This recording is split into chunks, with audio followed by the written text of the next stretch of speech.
ये कहकर वो अंदर चली गई। धन्यवाद भगवान, वो सब अभी आए। अगर थोड़ी देर पहले आते तो मैं पकड़ी जाती। कुछ दिन के बाद गोपी का पति गोपाल कुछ फल लेकर आया।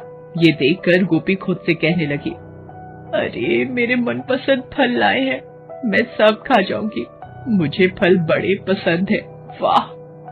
गोपी को नींद आ रही थी, फिर भी वो आज जगी रही और वो किचन में जाकर सारे फल खाने लगी और सारे फल उसने खाकर खत्म कर दिए। उसने एक भी फल नहीं छोड़ा। अगले दिन उसकी, कल गोपाल बहुत सारे फल लाया था, कहाँ है वो सब? फल देखा है क्या तुमने? मुझे नहीं मालूम सासू माँ, मैं भी ढूंढ रही हूँ। मुझे लगा आपने ही छुपा रखे हैं शायद।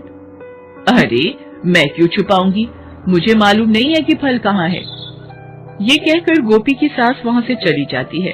उसी दिन गीता ने सबके लिए बिरयानी बनाई और गोपी को बिरयानी की सुगंध आ रही थी।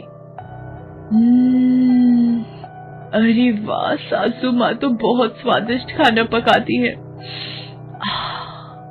बिरयानी से भी बहुत अच्छी खुशबू आ रही है। मैं इसे खाने के लिए बेचैन हो रही हूँ। अगर वो सब खाकर सब खत्म कर दे और मेरे लिए नहीं छोड़ा तो मैं क्या करूँ? जब वो ये सोच रही थी कि अचानक से सासू आ गई। गोपी, मैंने सबके लिए बिरयानी बनाई है। पास वाली गली में एक छोटी सी जन्मदिन की पार्टी है, वहाँ से मैं अभी आती हूँ। तुम अपने ससुर जी और गोपाल को खाना परोस देना, समझी? ठीक है सासू माँ, आप आराम से जाइए, मैं सब देख लूंगी। जैसे ही उसकी सासू माँ घर से चली जाती है, गोपी ने एक बड़ी सी थाली निकाली और उसमें जल्दी से बिरयानी परोस कर जल्दी जल्दी खाने लगी। जब गोपी खा रही थी तब देखा कि थोड़ी सी बिरयानी बची हुई है। तब सोचा कि दूसरी बार फिर से खाऊंगी। जब सब सो जाएंगे तब मैं इसे चुपके चुपके खाऊंगी। हाँ, मुझे ऐसा ही करना होगा, नहीं तो मैं पकड़ी जाऊंगी और सब सोचेंगे कि मैं बहुत खाती हूँ। जब ऐसा सोच ही रही होती है, एक कुत्ता बाहर जोर जोर से भौंकने लगता है। कुत्ते को भौंकते हुए सुना तो थोड़ी सी बिरयानी थाली पर छोड़कर वह बाहर निकल गई।